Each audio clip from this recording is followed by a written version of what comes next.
Hello friends, आज फिर से आप लोगों का इस स्मार्ट सी टेक यूट्यूब चैनल में स्वागत है। तो मेरे भाई, हम लोग लगे हुए हैं अपने अपने लाइफ को बनाने में। तो आज इस वीडियो में हम आप लोगों के लिए कुछ महत्वपूर्ण प्रश्न लेकर आए हैं। तो देखते हैं कि इस वीडियो में आपके लिए क्या कुछ खास लेकर हम आए। मेरे भाई, सबसे पहला क्वेश्चन कहता है मेरे भाई, कोशिका किसके द्वारा अस्फीत हो जाती है। मेरे दोस्त, आप यदि पढ़े होंगे क्लास 9 के एनसीईआरटी को और आप बीपीएससी तैयारी का क्वेश्चन यदि आप बनाए होंगे या अन्य कॉम्पिटिशन में भी ये पूछता है, ठीक है। तो पहले तो ये परासरण का क्वेश्चन है, परासरण, ठीक है। तो हम लोग मेरे दोस्त जानते हैं कि कोशिका के अंदर गैस का आदान प्रदान विसरण की क्रिया, कोशिका के अंदर द्रव का आवागमन परासरण कहलाता है। तो परासरण 3 प्रकार के होते हैं, ठीक है। परासरण 3 प्रकार के, अंतः परासरण, बहिर्परासरण और एक होता है समपरासरण। क्या होता है सम? तो जिसमें बाहर या अंदर ना जाने की बात होती है समपरासरण, जिसमें अंदर जाकर के फूलने की क्रिया होती है। जैसे किशमिश को आप देते हैं फूलने के लिए, किशमिश फूल जाता है, तो वो अंतः परासरण, अंदर जाना, ठीक है। और यदि अंदर में ज्यादा है तो ये बाहर निकलता है, तो ये इसमें सिकुड़न आता है, इसको कहते हैं बहिर्परासरण। तो भाई यहाँ अस्फीत का मतलब होता है फूलना, किशमिश फूल जाता है। क्या होता है? किशमिश फूल जाता है, अर्थात कोशिका फूलेगी। जब अंदर क्या जाएगा मेरे भाई, अंदर जब द्रव जाएगा तो वो फूल जाएगा, अर्थात अंतः परासरण। विकल्प नंबर सी हम लोगों का आंसर हो जाएगा। क्लियर? आगे देखिएगा, पके हुए टमाटर का लाल रंग किसकी उपस्थिति के कारण होता है? तो हम सब लोग रटे हुए होंगे कि टमाटर का रंग लाइकोपीन के कारण होता है, अर्थात कैरोटीनॉइड के कारण। किसके कारण? लाइकोपीन के कारण। विकल्प नंबर बी हम लोगों का आंसर हो जाएगा। क्लियर? चलिए आगे मेरे भाई देखना जल्दी, फटाफट, क्वेश्चन अच्छा है, जल्दी बता। देखते कि सबसे पहला आंसर मेरे भाई किनका आता है। हमारा दंत वल्क इनामिल किसका बना होता है? मेरे दोस्त, कैल्शियम फॉस्फेट का बना होता, कैल्शियम सल्फेट का बना होता, कैल्शियम ऑक्साइड का बना होता, कैल्शियम कार्बोनेट का बना होता। मेरे भाई किसका बना होता? तो इसका सही आंसर होगा कैल्शियम फॉस्फेट का बना होता है। किसका बना होता है मेरे भाई? कैल्शियम फॉस्फेट का बना होता है। विकल्प नंबर ए हम लोगों का आंसर हो जाएगा। क्लियर? आगे देखिएगा, कह रहा मेरे भाई, हमारे कान में डैश की उपस्थिति के कारण जो एक प्रकार का संयोजी उत्तक है, कानों को मोड़ा जा सकता है। तो आप यदि क्लास 6 के एनसीईआरटी को पढ़े होंगे तो आप देखे होंगे कि हड्डियां इतना मजबूत नहीं होती है, लेकिन दिखता उसी के जैसा है, अनुभव उसी के जैसा होता है। मेरे दोस्त, उसको उपास्थि कहते हैं। तो इस क्वेश्चन का स्नायु, शिरा, हड्डी या फिर उपास्थि क्या होगा मेरे भाई? तो उपास्थि के कारण ये क्या होता है? आसानी से मुड़ जाता है। विकल्प नंबर सी हम लोगों का आंसर हो जाएगा। क्लियर? आगे देखिएगा, कह रहा है मेरे भाई, बीज जो प्रतिवर्ष, क्या कह रहा है मेरे भाई? बीज जो प्रतिवर्ष बदला जाता है क्या कहलाता है? तो बीज जो प्रतिवर्ष बदला जाता है अभिजनक बीज कहलाएगा, प्रमाणित बीज कहलाएगा, आधारीय बीज कहलाएगा या संकर बीज। मेरे दोस्त, हम जानते हैं कि नई नई किस्मों के बीज को संकर नस्ल कहते हैं, हाइब्रिड से तैयार होता है, ठीक है। तो इसका आंसर मेरे भाई क्या हो जाएगा?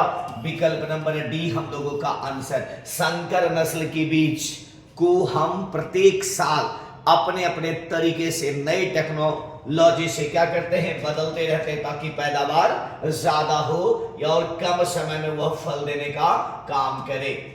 मेरे दोस्त कहता है, विलियम हार्वे किसकी खोज के लिए जाने जाते हैं? फटाक से मेरे भाई बताना, विलियम हार्वे किसकी खोज के लिए जाने जाते हैं? तो विलियम हार्वे को सर्कुलेटर कहा जाता है, ठीक है। पाचन के लिए जाने जाएंगे, श्वसन के लिए जाने जाएंगे, रक्त अस्कंदन के लिए जाने जाएंगे, कि रक्त परिसंचरण तंत्र के लिए। तो रक्त अस्कंदन और रक्त परिसंचरण तंत्र में कौन आंसर होगा मेरे भाई? तो रक्त परिसंचरण तंत्र आपका आंसर होगा। और इन्हीं के लिए इनको सर्कुलेटर कहा जाता है। क्या कहता है बाबू? सर्कुलेटर कहा जाता है। आप यदि ये पढ़े होंगे क्लास 7 का एनसीईआरटी परिवहन तंत्र, तो वहीं आपको ये मिल जाएगा आंसर। तो इसका आंसर मेरे भाई क्या हो जाएगा? रक्त परिसंचरण तंत्र हम लोगों का आंसर हो जाएगा। क्लियर? आगे की बात हम लोग करते हैं। आगे मेरे दोस्त क्वेश्चन कहता है फलों के अध्ययन को क्या कहा जाता है? फटाक से बताना मेरे भाई, फलों के अध्ययन को क्या कहा जाता है? तो सब लोगों को पता होगा, फलों के अध्ययन को कहा जाता है पोमोलॉजी। विकल्प नंबर ए हम लोगों का आंसर हो जाएगा। क्या आंसर होगा? विकल्प नंबर ए आपका आंसर हो जाएगा। क्लियर? आगे देखिएगा, डीएनए में क्या होता है मेरे दोस्त? तो डीएनए जो बना होता है, यह बना होता है किसका? एमिनो एसिड का, पेप्टाइड्स का, पेप्टोन्स का, या फिर न्यूक्लियोटाइड्स का। तो मेरे दोस्त क्या आंसर इसका सही आंसर होगा? न्यूक्लियोटाइड्स का बना होता है। किसका होता है मेरे भाई? न्यूक्लियोटाइड्स का बना होता है। इसलिए डीएनए में पाया भी क्या जाएगा मेरे दोस्त? तो न्यूक्लियोटाइड से ही पाया जाएगा। ठीक है मेरे भाई, यदि मन लगता होगा, यदि आनंद आ रहा है और आपको लग रहा है मेरे भाई कि इससे कुछ फायदा मिलने वाला है, तो मेरे दोस्त जम के पढ़िए। हम आप लोगों के लिए बराबर वीडियो लेकर आ रहे हैं और आएंगे। ठीक है, बहुत जल्द हम लोग टॉपिक वाइज लेकर के आएंगे। ठीक है, तो मेरे दोस्त यदि आपको लगता होगा कि आपके लिए यह बेहतर है, तो मेरे भाई आपका एक ही काम है, इस चैनल को सब्सक्राइब नहीं किए हैं तो सब्सक्राइब कीजिए और अपने दोस्तों में एक एक दोस्त को आप केवल शेयर कर दीजिए। ठीक है, आते हैं मेरे भाई, तारक केंद्र पाया जाता है किसमें? तारक केंद्र, तो तारकाय सब लोग हम पढ़े हैं। क्या पढ़े हैं बाबू?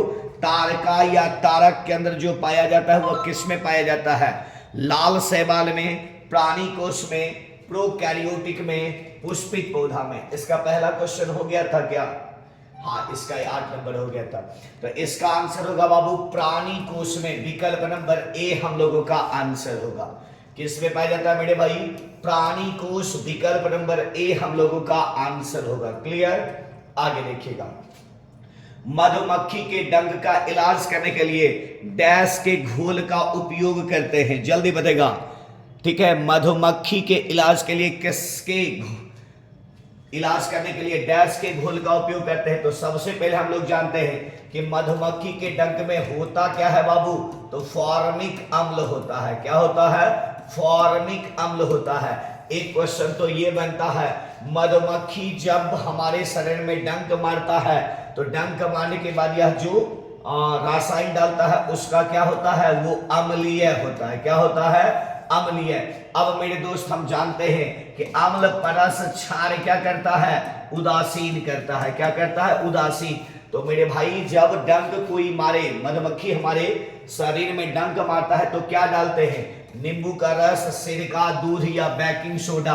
तो मेरे दोस्त केलेमाइन विलियन डालकर या फिर खाने वाले सोडा को, बेकिंग सोडा को डालकर यदि मसले, तो यह क्या हो जाएगा? उसके प्रभाव को उदासीन कर देगा। क्या करेगा? उदासीन कर देगा।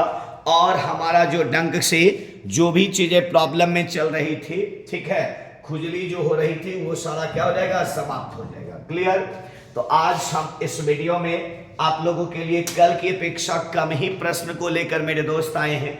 ठीक है, तो बने रहते हैं इस वीडियो के साथ मेरे भाई। जाते जाते वही बात, यदि आपको लगता होगा कि कुछ ईमानदारी दिख रही है, ठीक है, और कुछ 1% भी यदि आपको मेरे दोस्त फायदा मिल रहा है और आप इस चैनल से अभी तक नहीं जुड़े हैं, तो इस चैनल को आज ही सब्सक्राइब करें, लाइक करें मेरे भाई, अपने दोस्तों में शेयर जबरदस्त करें मेरे भाई।